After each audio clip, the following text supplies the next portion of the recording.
Thank you very much, Jan. It's great to have this opportunity this morning. Hopefully it will be a boost. We'll see.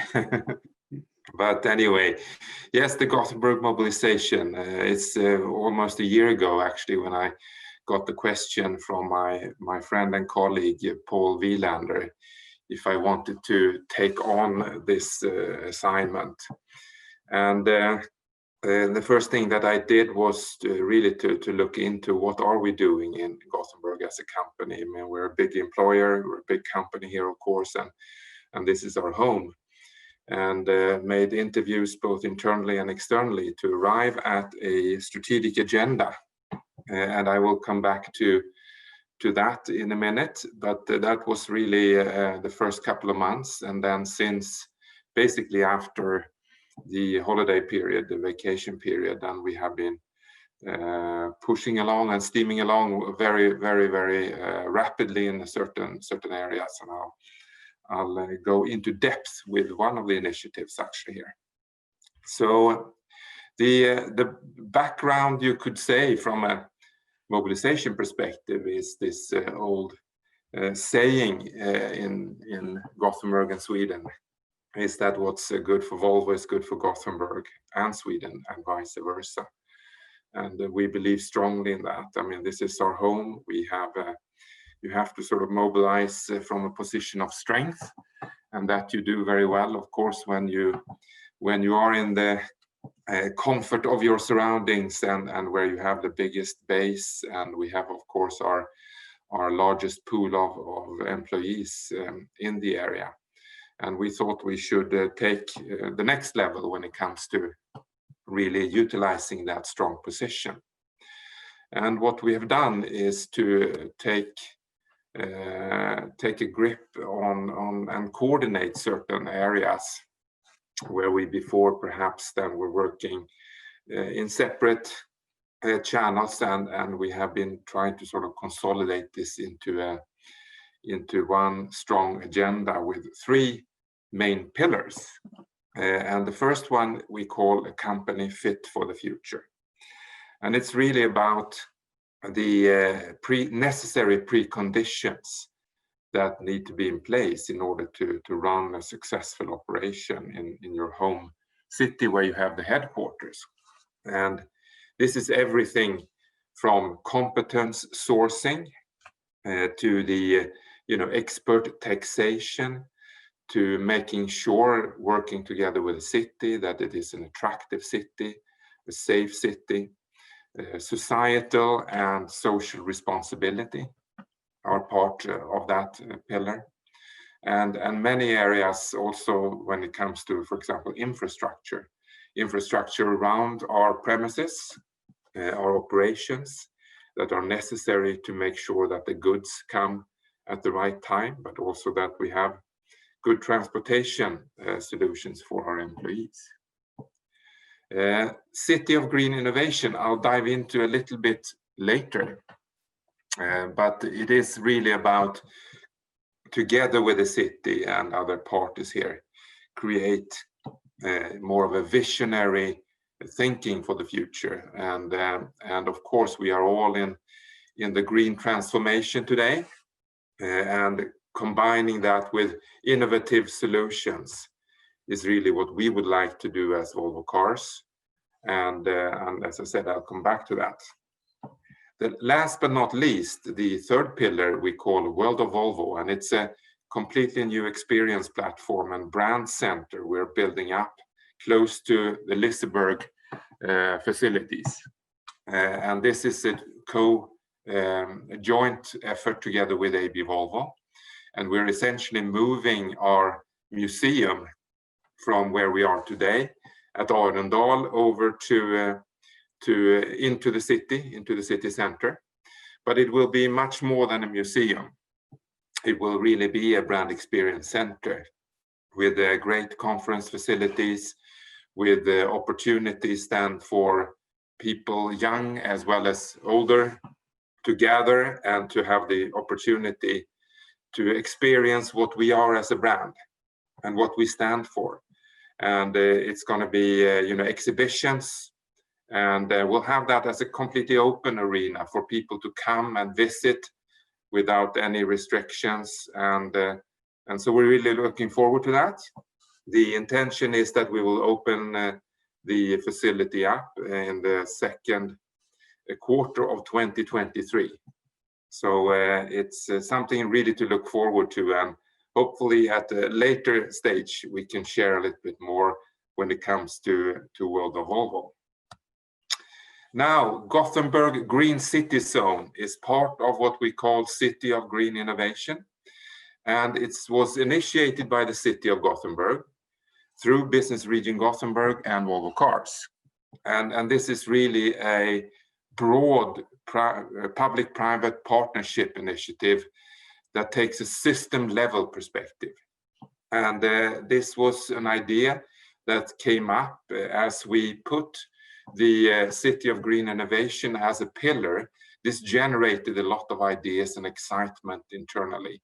And our R&D department then came up with this thought of, why don't we create a district, a zone in our home city where we can really demonstrate solutions, mature solutions, and also test new innovative solutions and do that with others. And we started a discussion, Thomas Andersson from Business Region Gothenburg and myself, in February already, basically paving a way for what we are now aiming to implement. So what were we trying to answer and what are we trying to solve? Well, the bigger questions are, how can we together make Gothenburg both sustainable and more attractive? That was one of the underlying purposes, and not least from a city perspective. But we are part of the city. We have, as I said, large employee base. We live here, we breathe here, we have our employees here. We want to attract people. We want to attract talent to Gothenburg. And hence, it is critical that it is an attractive city. And today, of course, it's all about transforming into a sustainable city for basically all cities in the world. And here we have a good platform to stand on. It's also then about Volvo Cars and how can we contribute and of course learn from what we do in order to stay relevant and prosperous in the future of cities. Because if we don't transform, we have today, a very, very large part, 80% of GDP is basically coming from cities. And people are moving towards the urban areas. And it's for us to be, as I said, relevant, to make sure we have the right products, the right services to be prosperous. So that is really the background here. And cities' preferences and markets, they are changing fundamentally. Today you can study dense and green cities at universities. And in order to really comply and live up to the sustainability ambitions for the future, there is no other way for cities than to become both denser and greener in order to secure, growth. You could say on the one hand survival, but on the other hand then growth and profitable growth for the years ahead and for the decades ahead. This is a map over Gothenburg, as you can see, and the red dots are really indicating where the city is making huge transformative efforts when it comes to city development in the next 10 to 15 years. And this is a huge opportunity for us and for others then wanting to be part of this exciting development. Because there are very few cities actually in Europe that has that type of comprehensive plan for the future. And I'll take you through a few of the sort of before and after pictures from these red dots. You may or may not know about Backaplan and where that is, but this is how it looks today. And this is how it's going to look in the future. As you can see, it's very much more dense, a substantial amount of green areas, and it's less asphalt, less roads in this area. Central station area, this is how it's going to look like, and some of these, you know, constructions and buildings, they're already taking place. Gamlestaden, another area in the city. This is how it's aimed to look like just a few years down the road. Korsvägen, maybe that's the area today which has the highest flow of people and visitors in Scandinavia, the area around Korsvägen. And just in English, of course, that means the crossroads. And we are really at the crossroads. I mean, we are at the crossroads of choosing to go into a much more dense and green city. And when you look at the plans, and as you probably know, this is already underway, and the road infrastructure is becoming less than visible, and it's going to be much more of an area throughout the city where you walk, where you take a bicycle, where you take public transport. And as put in that context, it's really how then we look at our operations. How will we stay relevant, and how can we serve our customers in this future of cities with this kind of development? So the Green City Zone is composed by 3 subzones. One is the crossroads, Korsvägen. The other one is Forsåker, which is a completely new residential area being built up in Mölndal, where the industry facilities of Papyrus once has been was present. And then we have Lindholmen, which is the tech development area in Gothenburg. And these 3, they have 3 perspectives that we want to investigate and test together with city and like-minded partners. Korsvägen is all about visitors.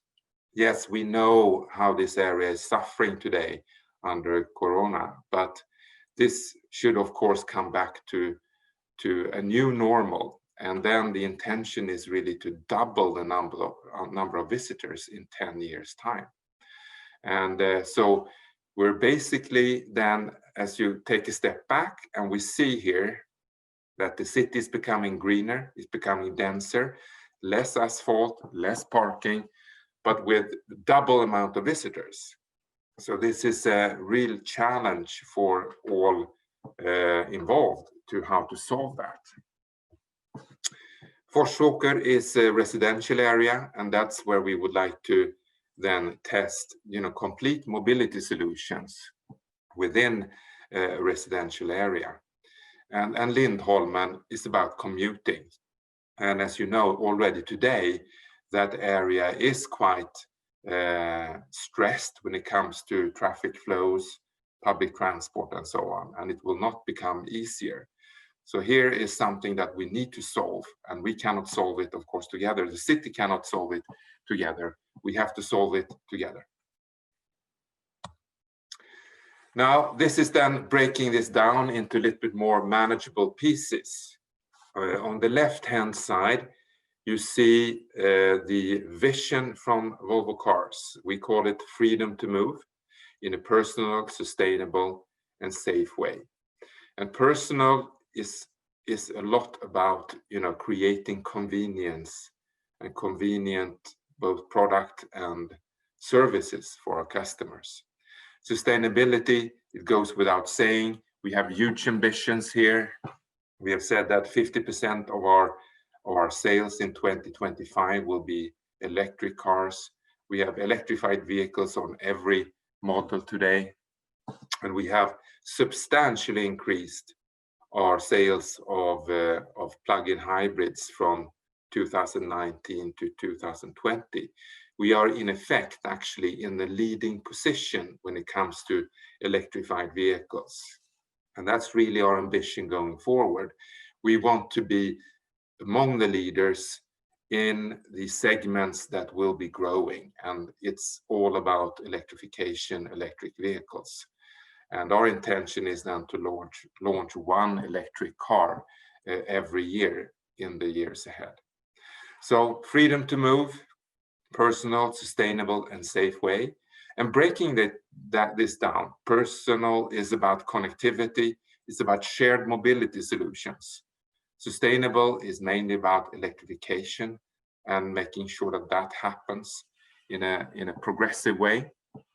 And safe is about safe cars, of course, where we have our historic strength.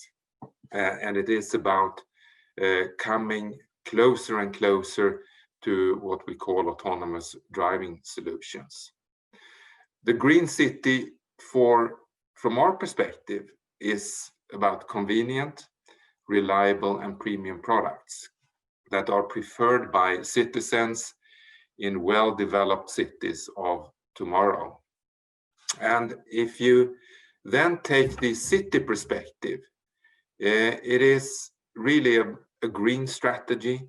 It is about urban development and traffic, and making sure we are able then to manage these three perspectives in the same in the same way, or not in the same way, but in a combined way. So dense and green cities where public places contribute to a rich and healthy city life. Urban development where the dense city creates a much larger base than both for service and for trade, and also to a city life that is attractive and creates security.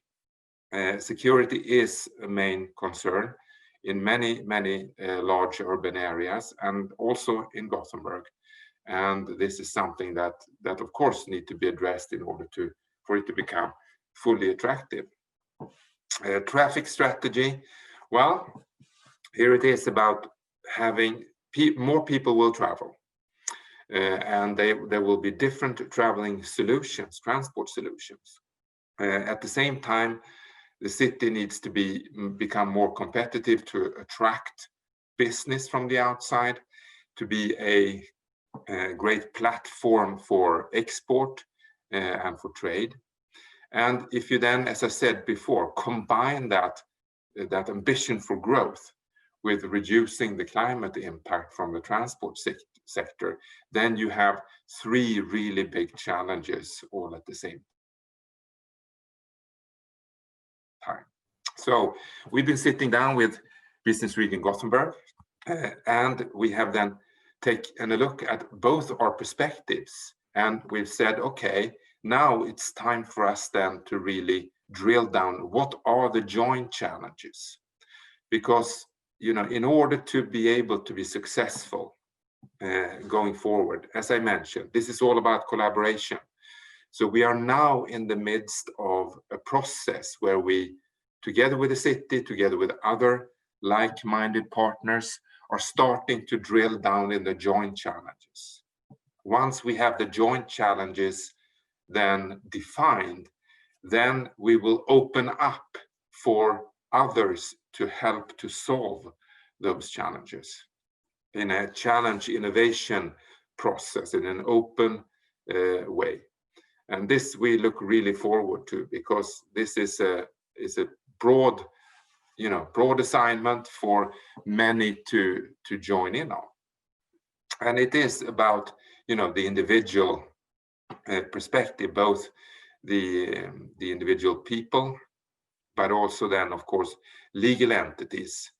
In these areas that I mentioned, there are many businesses, small, medium-sized, and to some degree larger enterprises as well. And to have a flow of emission-free, low CO2 to start with. Emissions we, of course, have in our sight to address over time, but we're talking about CO2 to begin with when it comes to both people and about goods within the zone, and to be able to then create these mobility solutions as well inside of this inside of this district. And as we have defined a specific district, then it is also, we believe that you have to go really all in to create the solutions necessary for the future. In normal sort of development, you can then implement solutions in a broader area, but it's not necessarily combined with other sustainable solutions in the same geographic place. When we look at a zone like this, everything has to be thought through from a sustainability and green transformation point of view. And that's how you test the system level perspective. We are convinced that it's not only about individual products, it's also about the system level that has to be addressed.